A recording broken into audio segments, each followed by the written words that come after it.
celebració de la dona treballadora hem programat este acte i és un luxe tindre entre nosaltres a dos persones, dos castelloners, castellonera i castelloner, que venen a parlar-nos de la dona, el paper de la dona en la Segona República, i també contem amb la presència de dones ací a la dreta que van estar treballant, vivint en l'època de la Segona República, i es contaran unes quantes vivències al final de l'acte. Bé, jo passo la paraula ràpidament a Ramon. He començat per a dir-vos també que a les 10:30 de la nit se començarà la pel·lícula Les xiques del calendario en el Teatre Ideal, completament gratuïta. Passa la paraula a Ramon.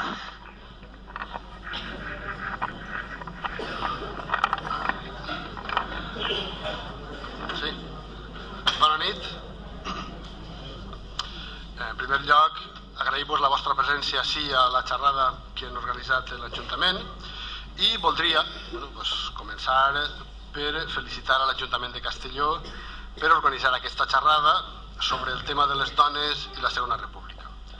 En dues coses jo crec que són molt adients, tant per commemorar el Dia de la Dona, el dia 8 de març, com per a recuperar la memòria històrica sobre un període que va generar tantes il·lusions com va ser la Segona República, i on moltes dones, conegudes i anònimes, van tenir un paper molt important tant al principi com al final del període.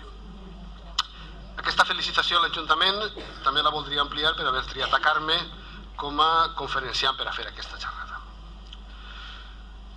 Fer una presentació d'un acte sempre suposa una satisfacció i al mateix temps un repte per tal de fer palès els mèrits tant personals com acadèmics de la persona que ens farà la xerrada. En aquest cas encara ens resulta un poc més complex, ja que tot això ha d'afegir la condició de ser de Castelló de Carme i ser molt coneguda per tots nosaltres. A l'hora de fer una presentació tradicional caldria fer rellevància dels mèrits reconeguts que té com a professora del Departament de Filologia Clàssica, de ser una brillant investigadora, de ser membre del Consell Valencià de Cultura i d'altres més. Totes aquestes coses serien més que suficients per a garantir una xerrada de qualitat i que giri un interès fora de tot dubte. Però he preferit referir-me a parlar de Carme com una persona de Castelló important des del meu punt de vista. Persona de Castelló és un terme a aplicar a tots els que senten Castelló i transmeten a la gent l'orgull del seu origen. He dit això perquè voldria recordar-vos una situació que va passar fa un temps enrere. Per qüestions que no venen al cas, vaig tenir que anar a una reunió amb persones que eren poc conegudes per a mi. Millor dit, gens conegudes per a mi. Ja no recorde ni l'objecte d'aquella reunió ni el tema, però a la meitat vam anar a fer un cafè per tal de relaxar l'ambient i en el cafè vaig parlar amb un grupet de persones i una d'aquelles em va interrogar sobre «I tu de quin poble eres?» De Castelló de la Ribera, li vaig respondre. Al mateix temps pensava que després hi hauria de fer alguna explicació d'algunes coses més com de vegades ens ha passat. Però no va fer falta. Em va dir ràpidament «és el poble de la Morenilla». Exactament. Això em va produir una doble satisfacció, una d'alivi, per no dir que explicar res més, i una d'orgull. És a dir, sentir-me orgullós que el meu poble siga conegut per allí per persones importants. Per això m'he referit abans a la Carme com de Castelló i important, ja que el fet que el teu poble siga conegut per la gent, sols per el fet que d'allí són persones, marca una fita molt rellevant. En Carmen comparteix moltes coses. Una principal d'elles el treballar a la mateixa universitat, el ser amics, l'haver treballat en àrees acadèmiques encara que diferents per una universitat pública valenciana i de qualitat i d'altres coses més. Si al principi m'he referit a la felicitació de la Regidoria de Cultura per haver triat a Carme com a conferenciant, no he explicat la raó. Ho faré molt breument, ja que al marge de la seva capacitació acadèmica per a fer-ho he d'afegir les 3 condicions que implícitament he manegat al principi. La de dona, amb el que això significa de saber fer les coses. Per la seva capacitat de transmetre il·lusió, de recuperar una forma de ser i de sentir les coses, per lluitar per unes idees i, per últim, ser de Castelló. Aquesta darrera condició és la que avui he intentat ressaltar i la que em fa sentir orgullós d'haver fet aquesta presentació. Carmen, quan tu vulguis.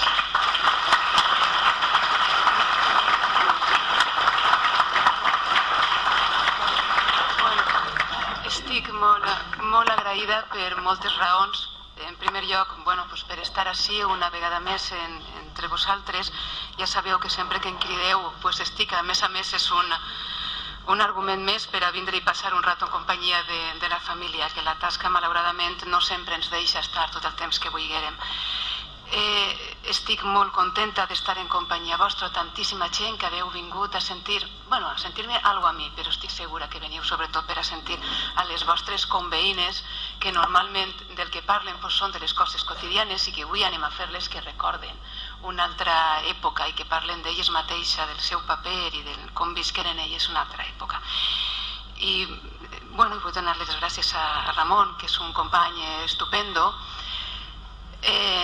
Nosaltres en la universitat diguem que tenim una màfia, són la màfia de Castelló. Ne som uns quants, estem a més en diferents llocs, no sols professors, també personal d'administració i servei, de pas que diguem, que també som del poble i estem orgullosos de ser-ho i per això tenim que ajudar-nos i donar-nos suport allà on estem. Per això li agraïs moltíssim la seva intervenció, que està feta des de l'amistat més que des de la realitat del que ens ha contat. Dit això, i perquè vull que sobretot sentim després a les nostres amigues i conveïnes, vaig a passar a parlar-vos d'una manera breu sobre la situació de la dona. Primer, abans de la República. Què passa amb la República i després de la República? Ho faré d'una manera molt breu per a no cansar i donar peu, sobretot, que aprofite per a donar peu a les intervencions de les nostres amigues. Abans de res, abans de parlar de quina era la situació en el moment de la República, el que deguem pensar és com estava la dona durant el segle XIX i inicis del segle XX. La característica fonamental del paper de la dona era la seva domesticitat. És a dir, el paper de la dona era la casa, ser domèstica. Els papers estaven molt ben repartits. L'home feia el treball fora de la casa i la dona tenia que fer el treball dins de la casa. L'única via que tenia de realització personal la dona era el matrimoni i la maternitat. Una dona no es podia considerar com a dona plenament fins a que no estava casada i tenia fills. En tot cas, si no passava alguna d'aquestes dues coses, es quedava frustrada, era una dona truncada. No tenia, per tant, ningú tipus de projecte cultural o social que fora autònom, com ella, com a tal, com a dona, sinó que sempre estava depenent del paper de l'home.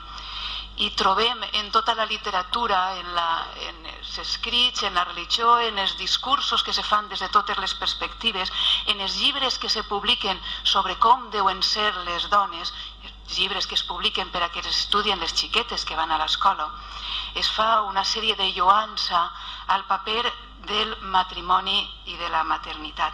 Fins i tot en autors que podríem considerar progressistes. Per exemple, García Lorca.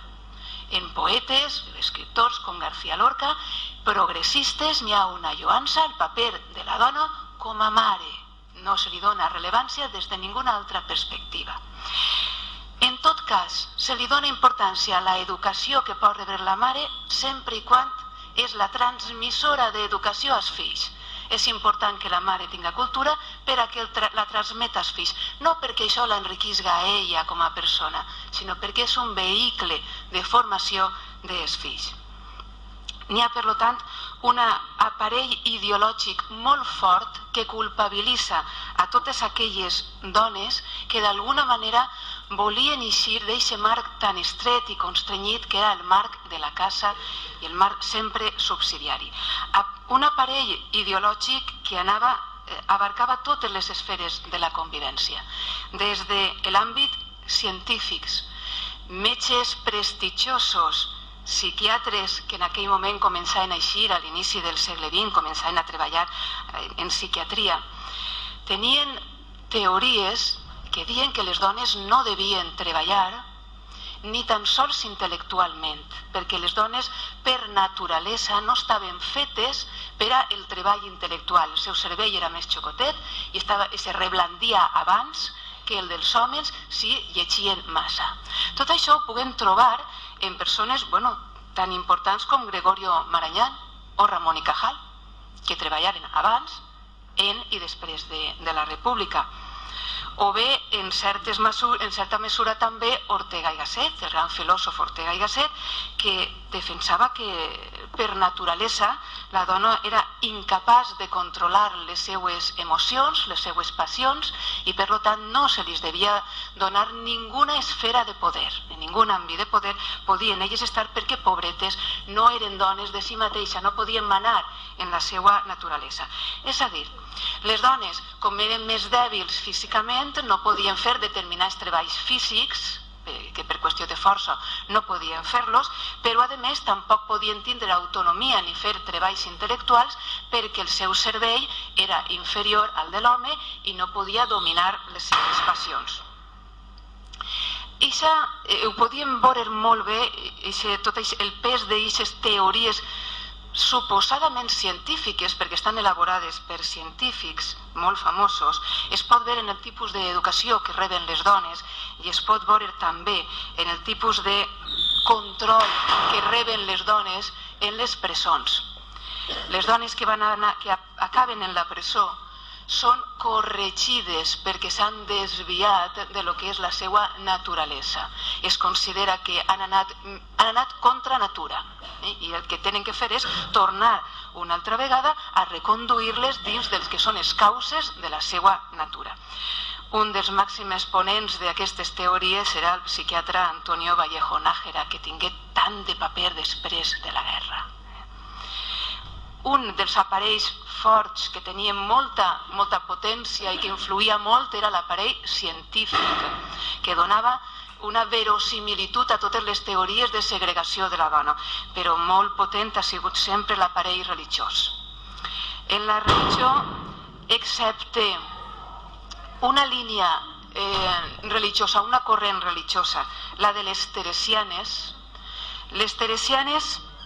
eren un grup de monges formades per el padre Poveda i María Dolores Juan, que de manera diferent a tota la resta de les ordres religioses masculines o femenines potenciaven la independència de la dona. Creien que la dona com a persona tenia que formar-se. És l'única excepció dins de totes les ordres religioses que hi ha, l'única, les teresianes. I es nota molt. Es nota, fins i tot avui en dia, es nota si una xica o una senyora ha estat formada en les teresianes o en les dominiques. Perquè a més són les que nosaltres tenim, jo he anat a les dominiques. Es nota molt la diferència de la ideologia que han tramès un tipus de religioses i de les altres. Deixant de banda, per tant, les teresianes, perquè no seria just incloure-les en les demés, tota la resta també estan en contra de la formació de la dona. La dona deu rebre una formació molt parcial i exclusivament dedicada a la tasca de ser la cuidadora del marit, la cuidadora dels fills, la cuidadora dels pares quan es facin majors. Front a aquesta situació s'alcen veus de dones que comencen a treballar i comencen a tindre ja a poc comencen a escalar llocs en la vida social, com és el cas d'Emilia Pardo Bazán, que reclama la possibilitat de que les dones puguen treballar en el camp de l'intel·lecte. Emilia Pardo Bazán, en el 1916, fou la primera catedràtica en el vot en contra de tots els catedràtics. Ella aprovà les oposicions, però tots els catedràtics votaren en contra de que poguera donar classe en la universitat, tot i haver aprovat les oposicions, perquè consideraven que era pervertir a la dona, era pervertir-la. Es reconeix el dret de la dona a treballar, la religió també, des del punt de vista de la religió, s'incentiva que la dona treballi, però per a ajudar a l'economia domèstica. La dona, per tant, el que deu de fer és donar suport al treball de l'home. I si en un moment determinat l'home no pot treballar per les grans períodes de paro que hem viscut malauradament en el nostre país, tota l'economia recaïa damunt d'ella, però en el moment en què l'home tornava una altra vegada a tindre treball, el treball de la dona tenia que ser subsidiari. Per aquest fet s'incentivava que el treball fora un treball domèstic. El treball que la dona devia fer era o bé en casa pròpia, perruqueres, sastresses, costureres, però en casa pròpia tinguent el negoci, o bé si eixien fora de casa, que fora per a treballar en treballs domèstics. Naturalment, fins a que se casaren, o moltes de les que treballaven com a domèstiques no se casaven, sinó que se quedaven, com a sempre, com a xatxes, en casa, com a vides, en casa dels amos. Una situació especial ha sigut sempre la del món agrari. En el poble, en el nostre poble, com en la resta de pobles que estan vinculats en el treball agrari, les dones han tingut que treballar fora i dins, perquè tenien que ajudar quan calia, quan hi havia que treballar, tots a treballar, inclús la dona, però naturalment el control de l'economia recaïa sempre en mans de l'home. Eixa era la situació en la que es trobava la dona en el moment en què arriba la república. Deguem pensar que la república significa un moment de grans esperances per a molta gent. Fa un segon ho estàvem comentant en la senyora Natividad, la gran il·lusió que es va despertar entre tota la població, i en particular ella ho va viure en Madrid en companyia de sa mare. Però fou un període d'esperances que prompte començaren a ser frustrades. No deguem oblidar que la república o monarquia és una forma d'estat, no és una ideologia. Pot haver una monarquia amb un govern que siga d'esquerres i una república de dretes. De manera que la república simplement és la forma de l'estat. Naturalment que és un avanç, i sobretot per als que no són monàrquics, el tindre una república és un avanç, perquè ja no n'hi ha un cap d'estat per naixement i per designació divina, sinó que la persona que exercís la jefatura de l'estat està elegit per als seus conciutadans. Però no deguem perdre de vista la situació especial de la Segona República. És una situació molt delicada en la que no eren especialment progressistes els governs que estaven governant, però així i tot eren més progressistes que el que havia hagut abans.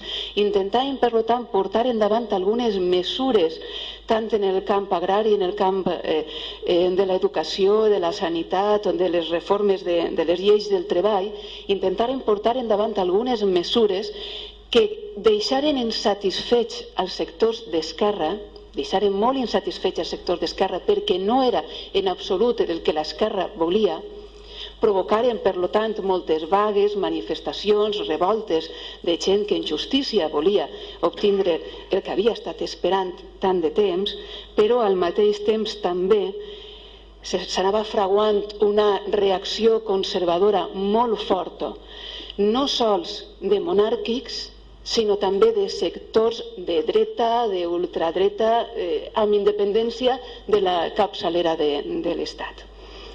Què és el que això provoca? Provoca una situació d'inestabilitat. Una situació en la que se van prenent mesures per a millorar la situació de la població, però que són tímides i que provoquen la reacció contrària dels que estan esperant més. En el camp concret de la dona, de la integració de la dona en el món social, prompte tenen que alçar-se veus de dones que havien tingut moltes esperances i que no podien portar endavant el que pensaven, com és el cas de Clara Campoamor, que comença a escriure articles en premsa queixant-se de l'actitud dels partits polítics suposadament progressistes que deixen de banda a les dones a l'hora de fer les llistes i no tenen en compte ni tan sols a les poques que hi ha que tenen formació i ganes, de treballar en política, que no sols és això, sobretot l'important és tindre ganes de treballar, i en canvi els partits polítics menyspreaven a aquestes dones i sempre continuaven primant als homes a l'hora de col·locar-los en les llistes o de donar-li càrrecs. La conseqüència és que es creen associacions femenines, és a dir, una cosa que es considera que és un gueto, no queda més remei que crear-ho per a poder incentivar la participació de la dona. Es creen associacions exclusivament femenines per a buscar que les dones pogueren estar presents en la vida política. Siguen conscients, aquestes mateixes dones de la República, que no era això el que elles volien. Elles no volien crear associacions femenines, volien estar en igualtat en companyia dels homes, però no se les concedia. En les lleis que se van traguent endavant des del punt de vista laboral, les dones comencen a tindre una xocoteta milloria, però no és en absolut el que elles esperaven, perquè en les lleis que incentiven la contratació en contracte de les dones sols s'inclou el servei domèstic com a treball de dones. Hi ha un dret molt limitat. Per a poder exercir el treball, la dona per a poder treballar necessita l'autorització, continua necessitant en la República l'autorització d'un tutor, de son pare o de l'home, per a poder treballar i poder cobrar la nòmina. Existeix el principi legal d'igual treball, igual salari, però exactament igual que avui en dia tampoc en aquell moment es complia en absolut. El seguro de maternitat era obligatori, però tenia que pagar l'obrera. És a dir, la Segona República obliga a que les dones se paguen un seguro per a poder tindre una assistència sanitària el dia que donaren a llum. Tenien que pagar-lo les dones, de manera que això provoca una immensa reacció en contra del seguro de maternitat, que en principi és un gran avanç, però clar, si el tenien que pagar les pròpies dones i no el pagava l'empresari, doncs ja m'explicareu. De la mateixa manera que, al igual que en la resta del sector professionals, n'hi havia una molt escassa cobertura del paro i el treball que no tenia regulació. Tot això dona lloc a que les dones intenten col·laborar en els homes en la mesura del que poden al preparar vagues. En les vagues, molt sovint, les dones participen també. En alguns casos participen perquè són les dones, esposes, mares o filles dels obrers que estan en vaga i que no tenen possibilitat de continuar treballant ni tenen diners en les caixes de resistència per a continuar menjant. Però en altres llocs són elles les que preparen manifestacions i vagues per a poder tindre els mateixos drets que els homes, per exemple, en fàbriques. Penseu que, tot i que teòricament els homes que participaren en les revoltes i els homes progressistes eren això, eren progressistes, no eren feministes. La formació feminista no ha arribat fins a una època molt tardia. En un poble proper al nostre, en Alcoi, en la fàbrica de paper bambú d'Alcoi, en juliol del 36, es fa una vaga tremenda, els homes fan una vaga tremenda perquè s'ha col·locat a una dona en una màquina d'emboquillat de paper. I estan en contra d'això. Estan en contra de que una dona ocupe un treball que ells consideren que és dels homes i que, diuen, les lleva el treball i el pa als homes. De manera que la lluita de les dones és doble. Per una banda és la lluita, al igual que els homes, en totes les reivindicacions de tipus progressista, però per altra banda és la lluita contra els mateixos companys, que no entenen que elles són persones autònomes i que no són la segona part d'un marit, sinó que són persones autònomes. Així i tot, en la República es planteja, comença a obrir-se una perspectiva de millora de la dona, ja no sols en les lleis, que són tímids avanços, però són, sinó sobretot en l'educació. L'educació possibilita que la dona tinga accés a la cultura. L'augment de l'educació i l'augment de l'obligatorietat de l'educació dona lloc a que n'hi hagi més mestres. En primer lloc, més xiquetes que acudeixen a l'escola i en segon lloc, més mestres. És un moment molt important en el que les dones comencen a tindre una consciència de que poden tindre una autonomia, de que poden assolir cultura, és un moment en el que comencen a formar-se ideològicament i aquest moment malauradament es trunca. Em consta per les investigacions que han fet alguns companys de la universitat que al nostre poble durant la República hi hagué un fort moviment de tipus cultural. Es crearen brigades culturals, se feien excursions, grups de treball, en xiquets, xocotets. Hi havia, per tant, una vida molt intensa des del punt de vista cultural. Per això, del nostre poble foren diversos mestres que foren executats després de la guerra. A l'acabar la guerra, diversos mestres del nostre poble foren fusilats. I per això, en Mauthausen moriren 3 castelloners.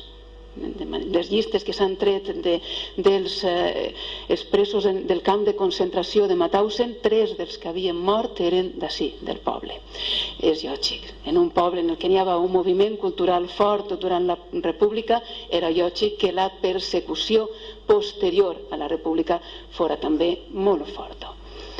La persecució, les conseqüències de la malaurada guerra fou molt dura per a tots, fou molt dura per als homes, molts d'ells moriren, però també ho va ser per a les dones. I aquesta part de la història, de la repercussió de la guerra, de les conseqüències de la pèrdua de la guerra, encara està per estudiar en el cas de les dones. No estic dient en absolut que els homes no la patiren, sinó que està per estudiar i per clarificar el paper de les dones en aquest procés de depuració. Moltes dones foren empresonades i fins i tot morigueren, foren executades simplement per ser les dones de, sense haver tingut ninguna participació en ninguna revolta que se considerara contrària a l'ordre establert, que a nosaltres ens pareixia que era una revolta positiva, però als que havien guanyat els pareixia que era negativa. Però és que ni tan sols ho havien fet. Com un cas molt important, molt simptomàtic, fou el d'Amparo Barañón, que Amparo Barañón de l'Aniquí és la dona de Ramon J. Sender. Fou executada simplement per ser la dona de Ramon J. Sender. I com ella, moltes altres dones que anaren a parar a la presó simplement perquè eren les dones, les filles o les germanes d'homes republicans que havien treballat en la República. O bé dones que eren considerades sospitoses d'haver tingut alguna velleitat, algun contacte amb la República. Per exemple, totes les dones que treballaven en institucions públiques, les dones que havien passat a ser funcionàries per oposició, aquestes dones totes eren sospitoses de tindre contactes amb la República. O les porteres, morigueren moltes porteres en totes les ciutats. Les porteres se pensava que eren persones molt sospitoses d'haver sigut les responsables de que hagueren depurat a la gent de dretes i se les culpava a elles de fusilament, d'execucions de gent de dretes i per tant foren afusellades moltes porteres en totes les grans ciutats. Per a qualsevol persona que va a parar a una presó, que sofreix tortura, que té que viure un exili, aquest fet és dolorós. És molt dolorós que una persona que ha lluitat per la seva ideologia es veja empresonada per el fet d'haver-ho fet. Però, i què passa amb aquelles persones que són empresonades no per la ideologia, que els pot donar consol, la ideologia almenys pot donar consol de dir jo és que crec en algo i ho he defensat i estic així perquè crec en algo. Però què passa amb totes aquestes dones que anaven a parar a les presons simplement perquè eren les dones de, o les mares de, o les filles de, i que no compartien la ideologia però eren les dones i anaven a parar a la presó? I què passa amb aquestes dones a les que se les va fer sentir que no eren de debò dones perquè estaven actuant en contra de la seva naturalesa, perquè lo natural en una dona és callar i estar en sa casa i anar a missa i complir les obligacions religioses. I se les va torturar i perseguir per el fet de que se considerava que s'havien eixit del seu càucer natural, estaven algo així com endemoniades. I així no foren tractades en les presons. Victoria Kent havia llevat les cadenes de les presons quan ella arribà. Les cadenes foren tornades a col·locar una altra vegada en les presons per les monges. Ella, Victoria Kent, havia llevat les cadenes i les monges. Pensava que les monges no eren les persones que devien estar com a responsables de les dones empresonades. Les persones que devien cuidar de les dones empresonades tenien que ser professionals. I si els professionals, totes foren també empresonades, perquè com eren funcionàries foren considerades proclives a la república i tornaren una altra vegada les monges a ser les carceleres de les presons. Tornaren les monges i tornaren les cadenes. La situació de les dones republicanes o dones de republicans en les presons fou especialment dolenta. Especialment dolenta perquè les circumstàncies en les que vivien eren molt tremendes, molt dures, perseguides no sols per la fam, per la misèria, per les enfermetats, sinó perseguides ideològicament per altres dones, monges, que les feien sentir culpables d'haver conviscut en homes, en fills, en pares que pensaven d'una manera, segons elles, perverses. Patiren d'una manera molt especial perquè moltes d'elles veieren morir els seus fills en la presó. Algunes afortunades aconseguiren que els seus fills no estigueren en la presó. I podeu dir, quina barbaritat, no tindre els fills en la presó. No, tindre els fills en la presó era terrible, perquè la presó estava plena de misèria. No n'hi havia de què menjar i n'hi havia moltíssimes infeccions i els xiquets es morien immediatament. De manera que patiren d'una manera tremenda conseqüències més enllà de les que pogueren patir els homes. I que situació tan dura la d'aquelles dones que els seus fills els foren arrencats i adoptats a la força per altres famílies. Que quan eixiren de les presons es trobaren en que els fills que havien tingut estaven adoptats i que ja no podien tornar a tindre-los. O que estaven incluses i no podien treure-los de les incluses. No podien treure-los perquè es pensava que no eren persones capacitades per a educar-los. Eren persones degenerades. I que situació tan greu la d'aquelles dones, penseu que són dones, algunes normals, sense ninguna especial formació ideològica, que reben cartes dels seus fills que els diuen jo renegue de tu, perquè tu tens un pensament que és degenerat i jo no vull saber res de tu, tu ja no eres ma mare. Quin dolor tan tremendo devien sentir. Aquesta situació la passaren totes les dones. Algunes d'elles tingueren la sort de que pogueren eixir fora, eren conegudes, tenien relacions fora i aconseguiren un visat per anar-se'n a Mèxic, a Buenos Aires, als Estats Units. Moltes foren les escriptores famoses, pintores, novel·listes, que pogueren mestres, moltes mestres, que pogueren eixir fora i pogueren fer la seva vida fora d'Espanya. Conseqüència, a banda de que se tingueren que anar fora i tingueren que viure fora de lo que era el seu ambient, de lo que era la seva gent, Espanya va perdre a lo millor de lo que tenia. La millor gent, la gent formada, que tant d'esforç havia costat per a formar-la, per a que s'educara, i que podia ser la que a continuació formara a la següent generació, i aquesta gent se'n va tindre que anar. Se'n va anar a donar tot el que sabia a Mèxic, o a Buenos Aires, o als Estats Units, o a Alemanya. No vos vaig a citar a les dones famoses que se n'eixiren fora, això no ens interessa, ixes estan en els llibres. A nosaltres el que avui ens interessa són les dones que tenim ací. Són 3 dones que avui ens acompanyen i que ens parlaran de la situació que elles han viscut, cada una des d'una perspectiva diferent. Vosaltres les conegueu molt bé perquè estan ací. Algunes durant unes quantes temporades han tingut que estar a la sombra, han tingut que estar de vacances en llocs molt dolents i ens parlaran d'aquesta situació. Són, ja ho sabeu, Pepica i Leonor Bolinches Barberà, que són germanes i que les dues han passat una situació molt dolenta.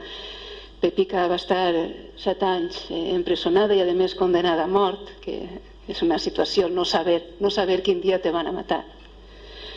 També Natividad Sanz també ha estat empresonada posteriorment, menys temps, però de totes maneres també ho ha estat, acusada de rebel·lió militar i bueno, ella no és nascuda així, però pel cas com si ho fos, perquè vingué xocoteta junt en la partida dels xiquets refugiats de Madrid i bueno, i es queda així, i no és casualitat que es quedara de més emparentant en la família Bolínches. Jo no vull parlar ja més perquè jo crec que són elles les que tenen que parlar, que són les que han viscut aquest període i són les nostres protagonistes avui.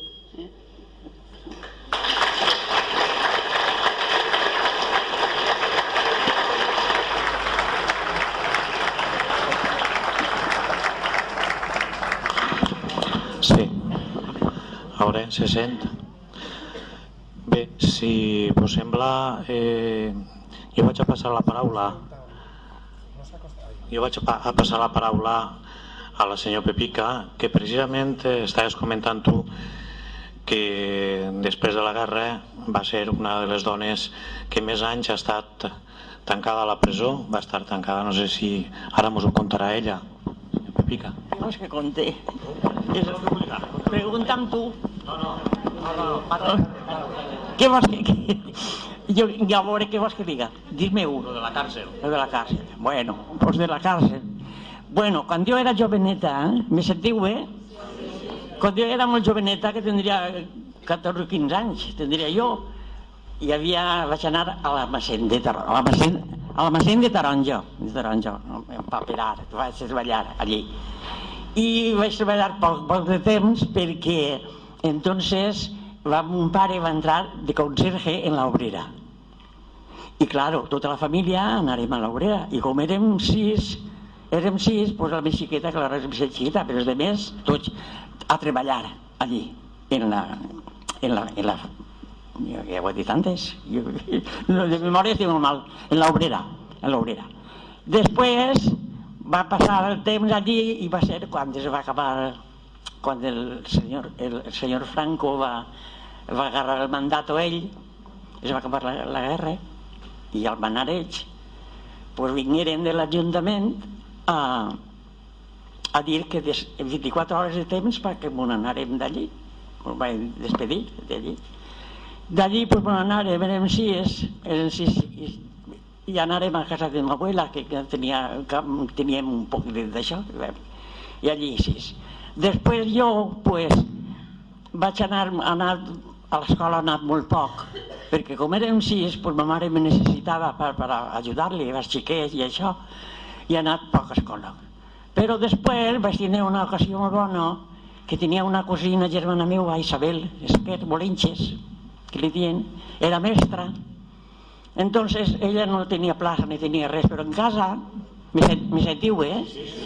En casa solia fer alguna cosa d'estes, i les xiques que volien, els xics, doncs ella feia escoleta i mos ensenyava. Jo vaig d'aprendre alguna cosa, perquè a escola, ja vos dic que vaig anar molt poquet.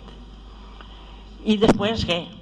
Després que estàvem en... No em dono compte d'això.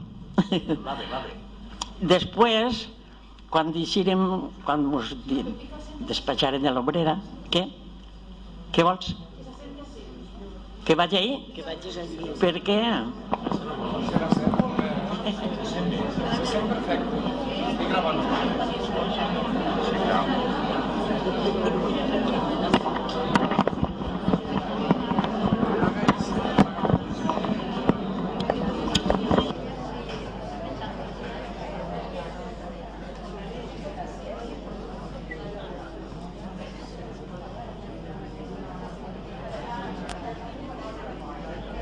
Ja no me'n recordo del que estava dient. De l'escoleta de la sescoleta. Ah, d'una cosina meva. Ai, xilla massa, no? D'una cosina meva. Ai, estic nerviosa. Jo això no m'ho pensava, de veres. Entonces, què? Ja no sé on estava. Ah, la cosina, a casa Isabel Esquer, que és del senyor alcalde. Del senyor alcalde què era? que era abuela d'ell. I allí pues, vaig dependre algunes cosetes, poques coses, però en fi, prou bé, perquè tenia poc de temps, ja t'he dit que tenia feina sempre. I allí pues, dia ella, bueno, aneu a escriure una carta a una amiga, poseu el que vulgueu, a veure el que poseu, per ensenyar-nos. I cada una feia alguna cosa i feien bé, prou bé. Això va ser antes de l'Obrera, això va ser antes. I després de l'Obrera, pues ja després va vindre a la càrcel, ja perquè en l'any 39 es va acabar la guerra, en el 39. Entonces, en el 40 em van tancar a mi a la càrcel, el 40. Vaig eixir el 46. El 46. Això del meu fill. Del meu fill. Jo vaig passar... Jo tinc ganes de plorar de pensar-ho. Jo ho vaig passar molt mal perquè el meu xic tenia 3 anyets.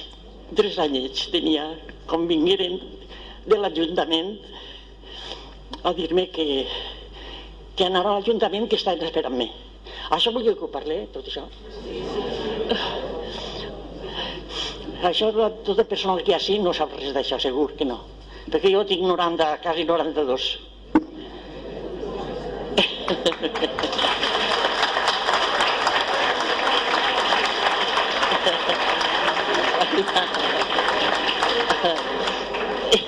I què? I on estava? La presó. El meu xiquet tenia 3 anyets, pobret. I vam vindre de l'Ajuntament un tio decent, que no sé qui és, però va vindre molts modos. Vine-te a l'Ajuntament que estan esperant-te. I dic, què dic? El meu xiquet estava llitet allí, a l'habitació. I mama, vull anar amb tu. I dic, la mare ben seguida, rei, la mare ben seguida. Vaig tornar al cap de 6 anys. Al cap de 6 anys vaig tornar. I jo, quan me tancaren, vaig patir molt, perquè al separar-me del meu xic, jo estava plorant sempre, desesperada. Jo volia portar-me-lo a la càrcel, volia portar-me-lo allí. I una dona que li diuen Leonor Andrés, que era la presidenta entonces de les dones treballadores, no sé si hi haurà algun familiar d'ella, sí. Leonor Andrés, casant un Ribes. Com són joves tots, no saben. Bueno, pues aquella dona me va convèncer a mi i me va dir no tanques el xiquet a la presó tan pronte, deixa-lo fora. I jo, pues, a poquet em vaig calmar. Però ara després també vaig tindre una altra cosa molt pesada, que se va morir mon pare. Jo volia molt a mon pare, de veres volia molt a mon pare. I va morir mon pare i em vaig agarrar un disgust tan gran que no menjava res, em vaig agarrar una depressió tremenda. Em vaig quedar en la pell de l'os, em vaig quedar. Però entonces, allí a la càrcel, venia un metge tots els dies i anàvem, la que se encontrava un poc mala, anava, però jo no vaig anar al metge, jo no volia anar al metge. I m'ho dien les companyeres, però segurament alguna d'elles ho va dir. I un dia me van cridar, cridaven a totes, per la finestra d'això, cridaven fulana de tal, al médico. I un dia me criden, Pepita Lenches, al médico. Jo no sabia res, de veres, però vaig tindre molta sort. Va ser un metge d'esquerres, des de luego, ho vaig saber després. Però mira si mos tratava bé les xiques, que elles dient, es rojillo, este médico es rojillo, es rojillo. I vam tindre raó perquè després vaig saber que era rojillo, però de pura cepa. Pues me'n vaig anar... És mentira que estigui jo parlant de Sitges.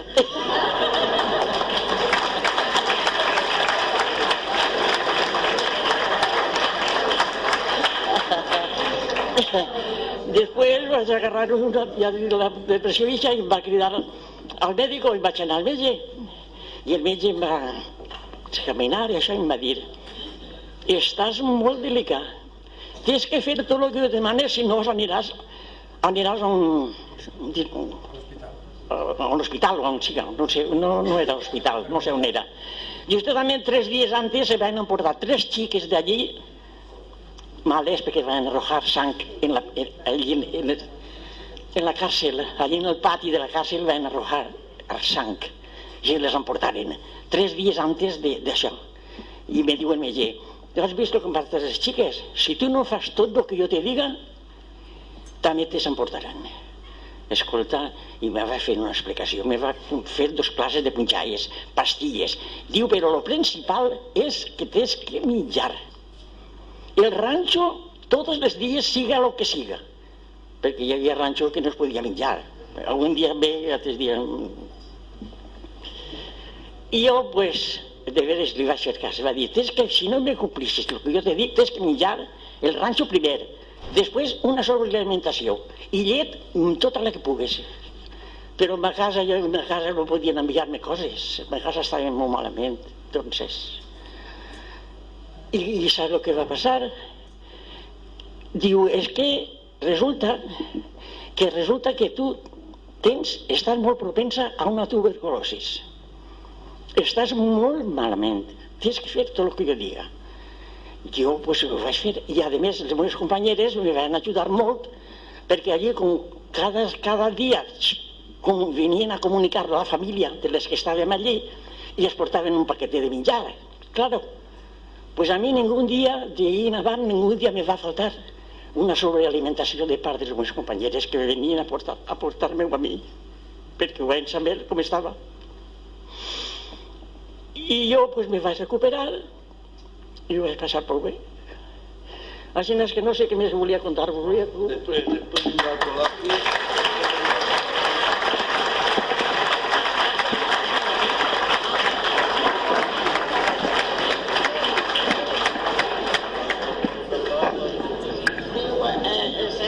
Bé, Leonor és la germana de Pepica. Leonor és una miqueta més jove que Pepica, té 3 anys menys, té 88 anys, 88. I Leonor ens va contar també unes quantes anècdotes de la seva època de la República. Sobretot, jo li volia preguntar, vostè va viure i va estar en l'Obrera, no? Ens podria contar històries d'aquella època en l'Obrera? Bueno, pues primer anàvem a treballar a la Taronja, la meva germana i jo. Jo tenia 15 anys tenia, i ella 3 més que jo. I el senyor, l'amo de l'empresa, va tindre sort de que ens va presentar i és la sort que tinguem que ara cobrem.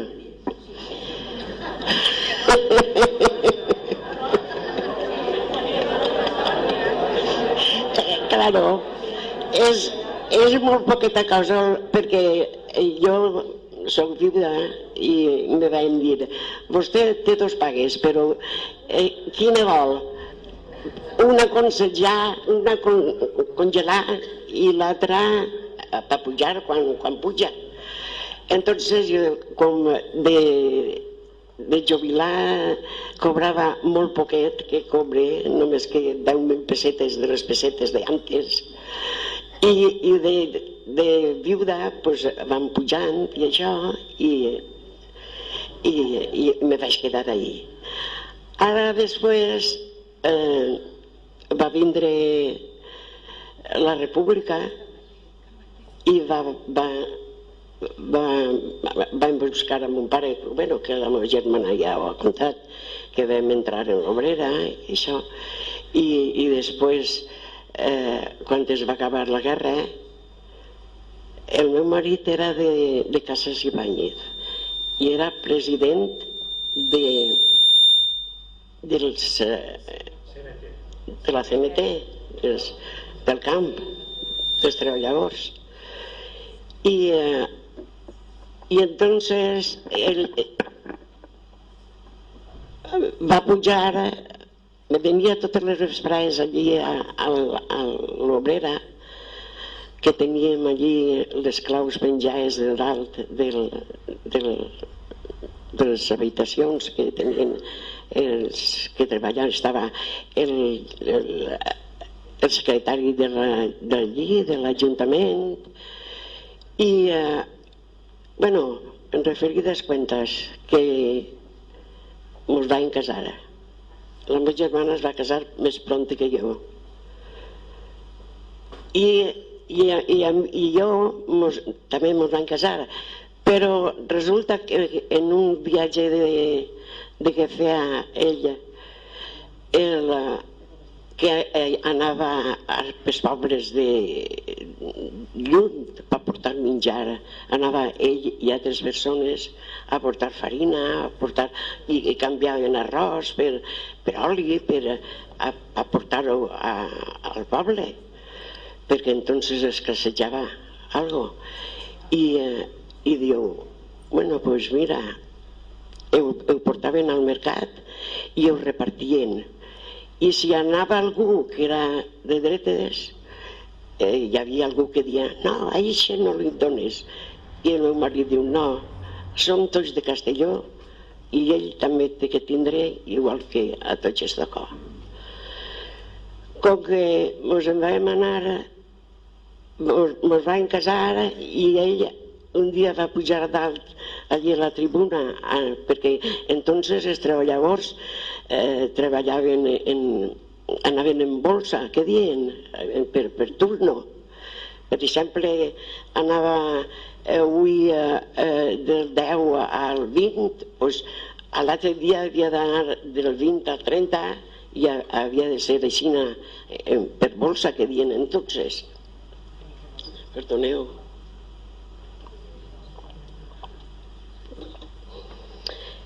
Y entonces va vindre a veure, calla. Ja vindrà.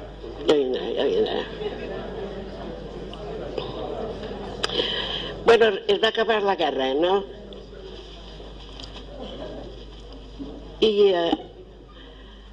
ve un dia l'alcalde. Bueno, ara vaig a dir una altra cosa antes d'això. Quan mon pare estava molt mal per morir-se, el metge, don Federico Picornell, va fer un paper per que anara a portar-li a l'alcalde perquè ho firmara per que la meva germana poguera vindre a veure a mon pare allí de la presó, portar-la conforme fora. I vaig anar allí a parlar amb l'alcalde. Jo dic, jo aniré a parlar amb l'alcalde, encara que em tiri al carrer me'n vaig. Com que vaig anar i li vaig dir, don fulano, això és el que hi ha, perquè si hi ha algú que és família no vull dir-ho. No vull dir-ho perquè és igual. Jo dic, és que passa això, mon pare està morint-se i la meva germana està en la càrcel i volia fer el favor de que me firmara este paper per don Federico Picornell per que la portaren per a ell poder-se despedir-se d'ella.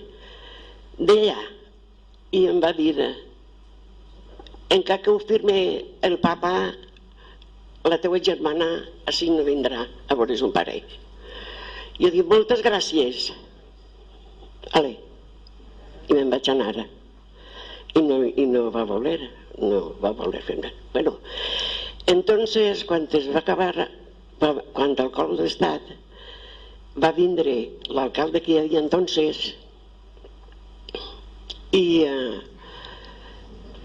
diu, i va vindre uno que també no vull dir el nom per si algun familiar, en una escopeta al coll, allí a l'obrera, i li diu a ma mare, diu, i el seu marit diu, pues no està, Diu, doncs en 24 hores que ho buiden tot.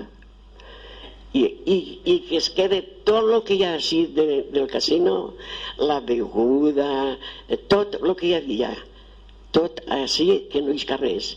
I ell allí sentat a la porta del carrer, en el fusil al coll, esperant a veure si nosaltres ens emportàvem alguna cosa. I des de matí fins per la nit ho vam traure tot i ens en vam anar. Bueno, no sé si hi ha alguna més que dir.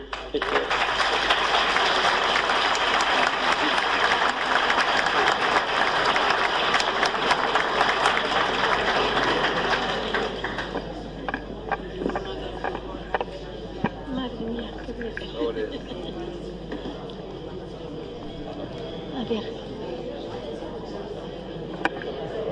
Bueno, yo cuando... Sí, eso es.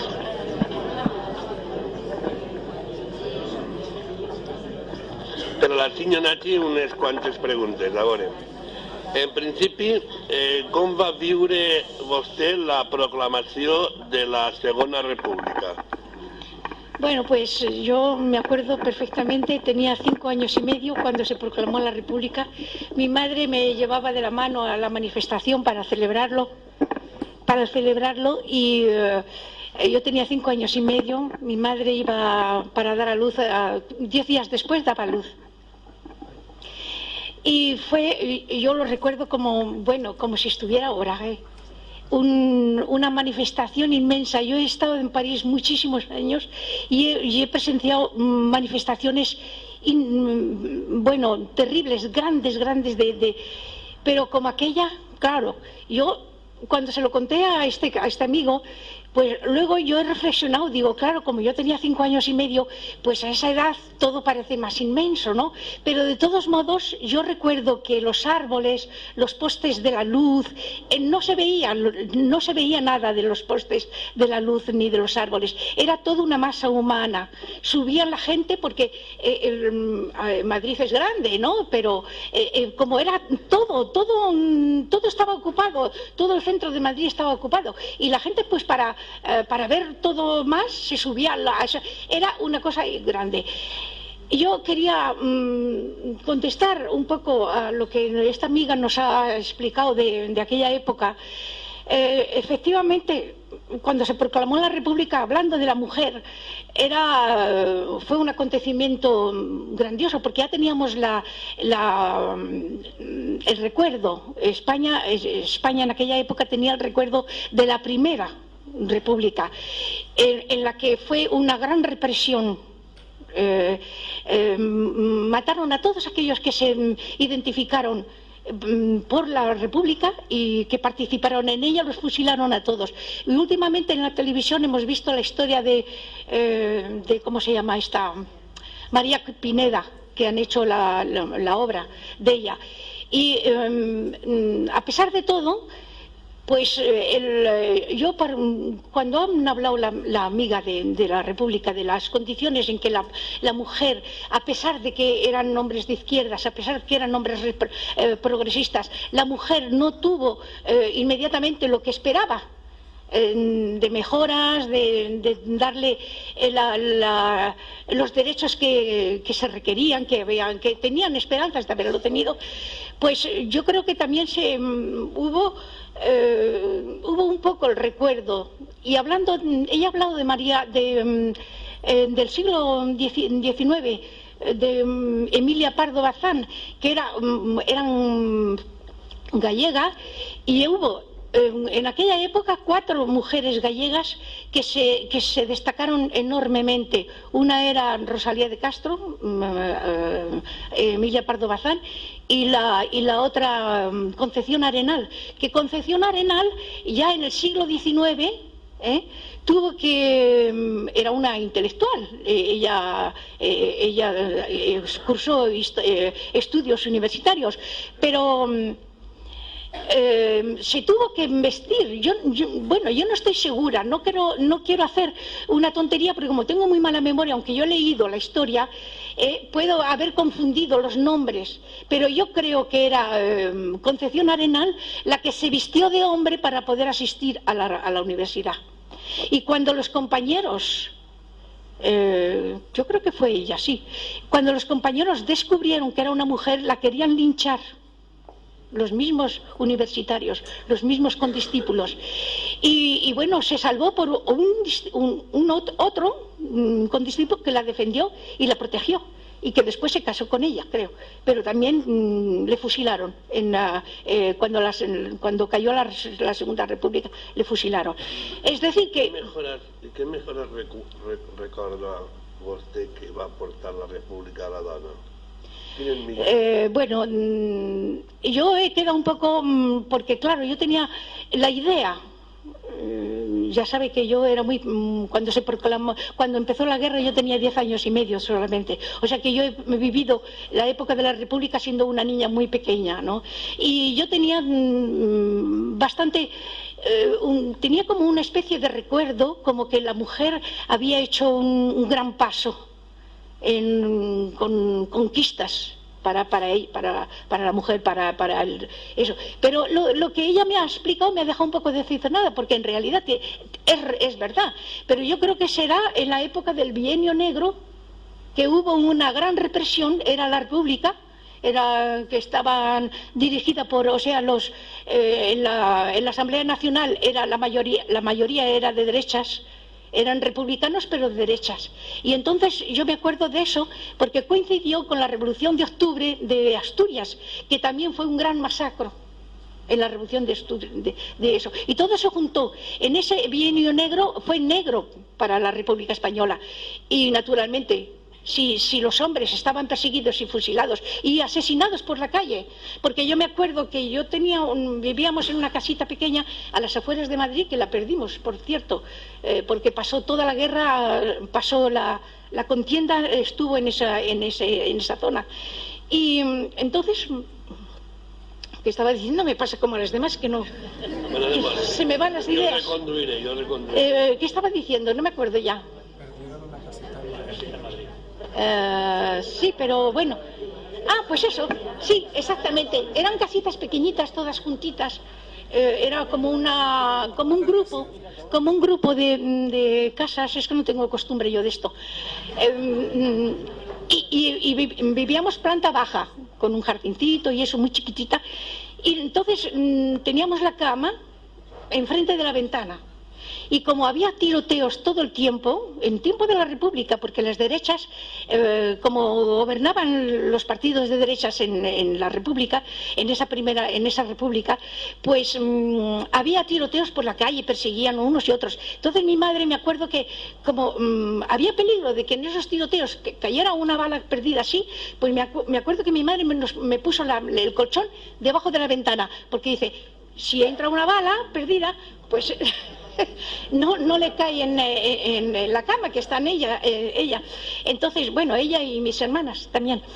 Entonces, no, eso. O sea que a todos los que estaban, todos los hombres que eran bastante destacados con respecto a las ideas, republicanos o de izquierda, simplemente los partidos comunistas que ya entonces se habían sacado un poco la cabeza. Porque el Partido Socialista, por ejemplo, el Partido Comunista era muy, muy pequeño, pero el Partido Socialista tenía gran influencia en el pueblo. Y a todos los que habían...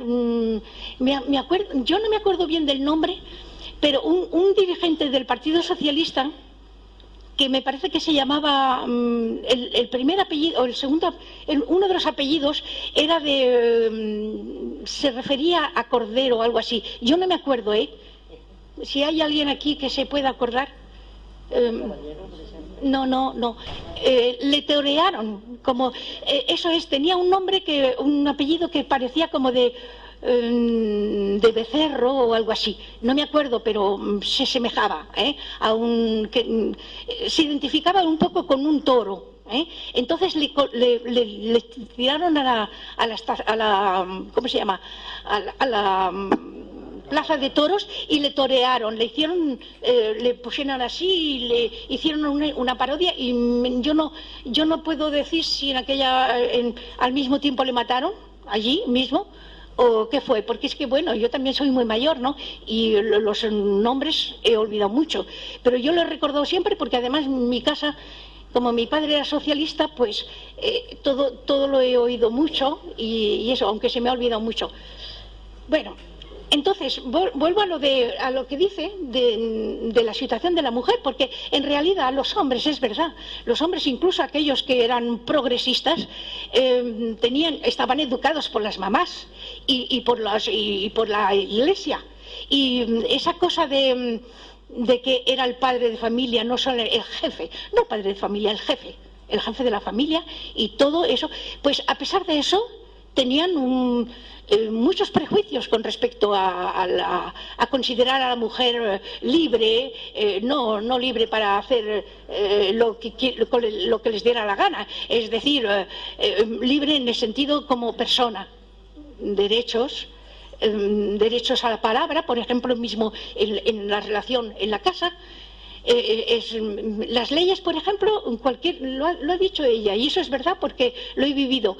Por ejemplo, si había una decisión a tomar con respecto al conjunto de la familia, era el hombre el que tenía que, la mujer, si tenía otra opinión, no valía, tenía que aceptar la opinión del marido. ¿Qué más quería decir? ¿Qué más sobre lo que ha dicho? Que desde luego lo ha reflejado muy bien, todo. ¿Por qué no dejamos, que no deixem que hacen preguntes y a lo mejor sobre las preguntas podrán recordar cosas, ¿no? Bueno, como quieran. ¿Alguna pregunta?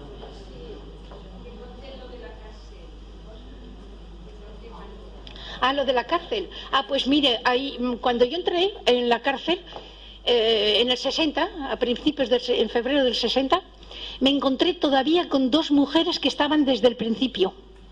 Ya llevaban 20 años allí. Una de ellas, al marido le fusilaron, claro, como al marido de ella también, aunque estaba tan emocionada que ni siquiera ha podido decirlo. Le fusilaron porque era maqui. Y a ella no la fusilaron, pero la condenaron también a muerte. Pero es que en aquella época, después, cuando entró la guerra, cuando empezó la guerra mundial, Franco frenó un poco la matanza. No la persecución, no, pero la matanza, porque estaba un poco la cosa en el alero. No sabía qué iba a pasar. Entonces frenó bastante. Bastante sí, pudiéramos decir, porque no dejó de fusilar jamás nunca, porque uno de los últimos que fusiló fue Grimau, que le quisieron hacer, le tiraron por la ventana para hacer creer que se había querido suicidar, porque no querían que, y mi marido estaba entonces en la cárcel y le conoció. Le vio. Bueno, le conocía, pero le vio. Y no se hablaron porque para evitar que pudieran haber alguna cosa. Entonces, porque yo acababa de salir de la cárcel y fui a verle, y tuve la suerte que porque mi marido le habían operado, y estando en la cárcel, pues cuando hay una operación tienen que ir al hospital penitenciario, y allí se encontró con Grimau y él me lo explicó después, tenía un agujero aquí y los brazos los tenía así que no los podía ver, y es porque le tiraron por la ventana, porque no querían, como la cosa era ya muy adelantada, ¿no? O sea, era pocos años antes de morir Franco, relativamente pocos años. Entonces, pues no querían tener esa mancha como que habían fusilado a un hombre que era muy conocido, además, porque era un dirigente. Y le tiraron, pero como no se murió, quedó muy mal, ¿no? Se habría muerto de todos modos, pero como quedó muy mal, como no se murió, le fusilaron después. No sé si ustedes conocen Grimau. Julián Grimau. ¿No conocen? ¿No la han conocido? No han oído hablar de Julián Grimau. Ha sido una de las víctimas de Franco, una de las últimas. Una pregunta más. Diga. Bueno, tengo algo que decir con respecto a la cárcel, que coincide con lo que esta señora, esta amiga, ha contado. Con respecto a los hijos, porque esta señora, que una de ellas era soltera, no era soltera, era casada, pero la habían metido presa a los 18 años y murió salió de la cárcel estando yo. Salió con 42 años, porque después de haber cumplido la condena, aún la retuvieron 6 meses más. Que esa mujer, cuando ella pensaba que al haber cumplido ya la condena iba a salir inmediatamente, con 41 años, pues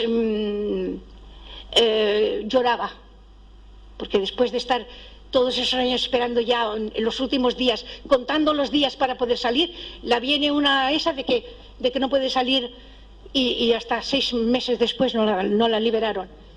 Entonces, pero la otra tenía 2 hijos y como eran pequeños, efectivamente, la familia no se podía hacer cargo de ellos porque se ve que sus padres o habían muerto o no tenían condiciones. Los metieron en un colegio de monjas o de frailes o de esos colegios, ¿no?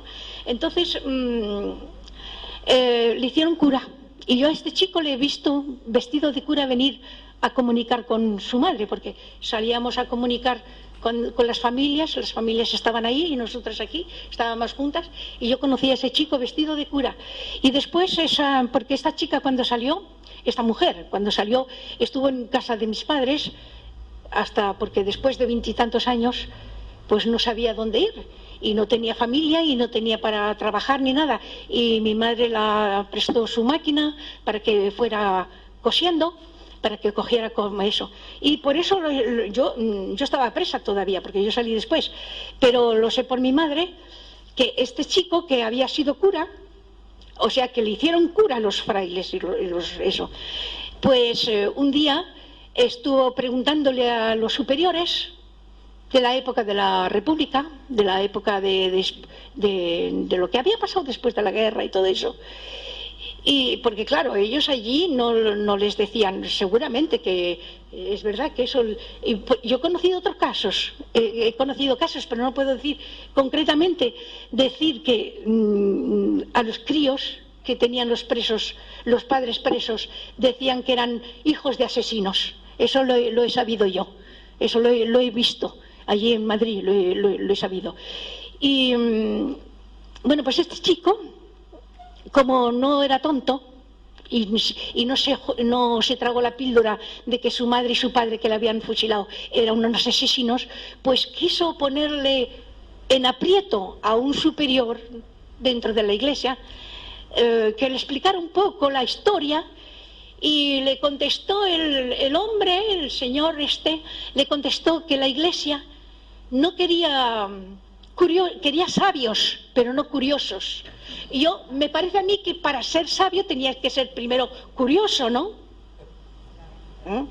Bueno, pues el chico al final dejó los hábitos, felizmente, claro, porque después...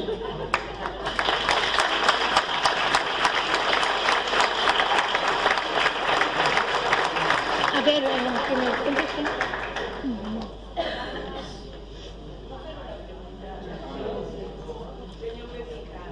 ¿Cómo? Senyor Pepica. Senyor Pepica, soc Xalo Sebastià. Quan estaven en la presó, hi havia les dones de Castelló. Ui, eren 20. Bueno, no sé quantes eren, però vostès estaven a soles o les van separar, estaven juntes, ajudaven... Sí, estaven juntes. Estaven juntes en la casa, eren 20 del mateix poble. 20 ens portaren, aquell dia que vaig vindre per mi, en l'Ajuntament estaven ja totes les dones. Ens carregaren com si foren borregos en un camió i ja ens portaren a un puesto para declarar allí, para obligar-nos a declarar. I allí, no sé com se diu, era un puesto que hi havia uns bancs allí, que allí s'assentaven i hi havia un policia que era molt malo, era l'encarregat de obligar als homes i a les dones a declarar el que ells volien. I nosaltres érem 20 i primer entraren 2 dones a declarar.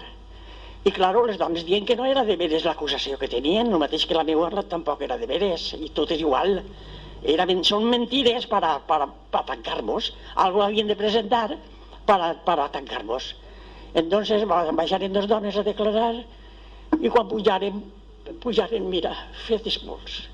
Els havien posat elèctrics en les mans, en les munyiques, com se diga això, perquè declararen el que es volien. I elles no ho van declarar, però diuen, bueno, doncs ells hi van apuntar el que es va donar la gana. Per cert, que ens van posar 30 anys i un dia a pena major. L'acusació que ens van posar era de xamo. La meva era que jo havia acompanyat els milicianos perquè mataren els homes. Això era una acusació mentira. Però saps què vam fer? Que resulta que no ens van preguntar a totes. Vam preguntar a 2 o 3, no se sent bé? Ens van preguntar a 2 o 3 i vam dir, bueno, prou, no menester que parlen totes. Com eren 20, no menester que parlem totes. Ara, totes 30 anys i un dia a pena major, que després era la pena de mort, estava ja en seguida. Després ens portàrem allí, ja has de dir el que va passar, i allí veiem nosaltres homes que entraven, eren com se diu això, que un sòtano. Entraven allí homes també a declarar i mira com es feien, que es portaven a rastre, pobrets. I el meu marit, no contents en matar-lo, que el van matar al meu marit, encara em posen a mi 30 anys un dia pena major, que no te penses que no n'hi ha. Yo no sé qué me volía decir. También volía decir... Ella me contó hace ya unos años sí, que cuando las sacaban así, que estaban con las funcionarias de prisiones, porque entonces no sé si había... Yo cuando estaba no había monjas, había funcionarias. Funcionarias, sí. Cuando hablaban con ellas y tenían alguna cosa que decir o alguna cosa, les hacían callar y decir, vosotras no sois mujeres, sois fieras. Eso me lo contaba ella. Mira, això ho va dir la funcionària, dices, son ustedes unas fieras. Dice, no, porque llamarlas a ustedes fieras es insultarlas a ellas. N'hi ha ahí, així que era insultar a les fieres. Mira si eren males vosaltres. I mos portaven a Bacs per allí, Així és que jo no sé què més volia dir alguna cosa més, però no me'n recordo. No me'n recordo de res. Volia dir també... Cuando se vaya a su casa se acordará de todo. Sí, que no tinc memòria,